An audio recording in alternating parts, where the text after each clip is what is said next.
Odločitev za samostojno pot je bila zame predvsem odločitev za nek trenuten razvoj. Čutil sem, da imam več možnosti, če se poskušam znajti sam v danem trenutku. Se pravi, da bom lahko počel več različnih stvari, tudi mogoče bolje razporejal svoj čas ob vseh teh različnih stvareh. Hkrati pa mislim, da sem na nekem trenutku v življenju, ko moram vlagati pa verjeti vase, ne?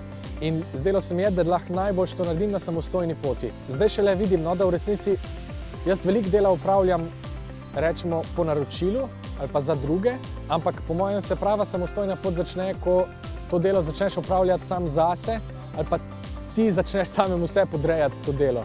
In evo, ta prestop mene trenutno najbolj zanima. Verjamem, da če se naučim pri Rubikovi kocki, da 3 dni gledam v kocko, pa mi nič ni jasno, pa 4. dan jo sestavim. Če se tu naučim, da me bo vztrajanje pri neuspehu slej ko prej pripeljalo do enega preboja, pa se bo spremenilo v uspeh, pa lahko to miselnost prenesem kamorkoli drugam. Če bom vztrajal v tem neuspehu, samo v tem poskušanju, mi bo slej ko prej uspelo.